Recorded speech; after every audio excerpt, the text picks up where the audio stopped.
If homemade strawberry shortcake has ever felt out of reach, this one's for you. It's easier than it seems, surprisingly beginner-friendly, and tastes just like pure summer bliss. You will want to begin by making the macerated strawberries, which is just a fancy way of saying juicy, syrup-soaked strawberries. After washing, the next step is to remove the leafy top. To do this, fluff the leaves up and insert a paring knife at an angle into the top of the berry. Gently turn the strawberry rather than the knife. Another option is to use a strawberry huller by inserting the middle prongs into the top of the berry and then twist.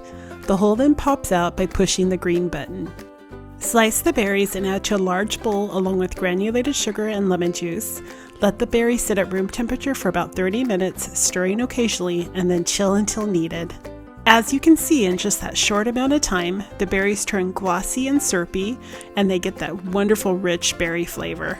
If you're new to making homemade shortcake biscuits, I want to reassure you that it's worth the extra little bit of effort, because one bite of a warm buttery biscuit that's crisp on the outside and tender in the middle makes every second worth it. Canned biscuits just cannot compete with them. To make the biscuits, stir together the dried ingredients, and then in a small bowl, use your fingertips to rub the zest into the sugar until it's fragrant and slightly moist. This step releases the lemon's natural oils and gives the biscuits a pop of bright flavor. Stir the lemon sugar into the dry ingredients and then cube the cold butter. Add the butter to the dry ingredients and toss so that the butter is coated with the flour. Many times the butter will stick together, so you'll need to first separate the cubes.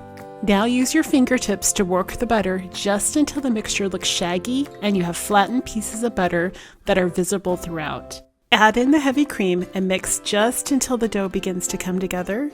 Turn it out onto a lightly floured surface. It's at this point it's going to feel like a chaotic, crumbly mess, and honestly, the more chaotic the dough feels, it just means you're on the right path.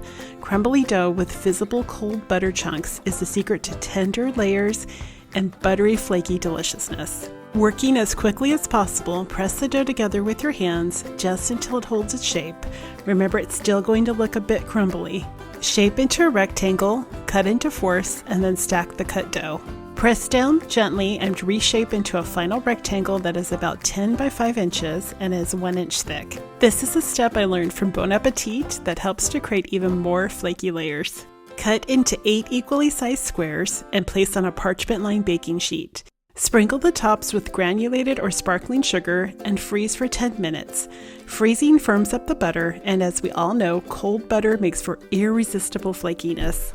Just a few side notes: before sprinkling on the sugar, an egg wash or heavy cream can be brushed on the top to help create a golden crust. Also, a food processor or the rolling pin technique that I use to make my apple pie can be used to make the sheets of butter.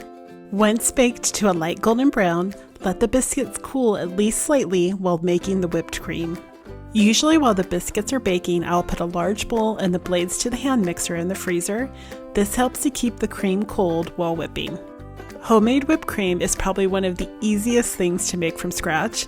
It's a mixture of heavy whipping cream, sugar, and vanilla whipped on high speed until thickened to soft peaks. The beauty of this dessert is that you can make all the components a few hours before serving, but you'll want to wait to assemble everything just before you serve. Once you're ready, slice a biscuit and layer on the strawberries, whipped cream, and some of the strawberry syrup.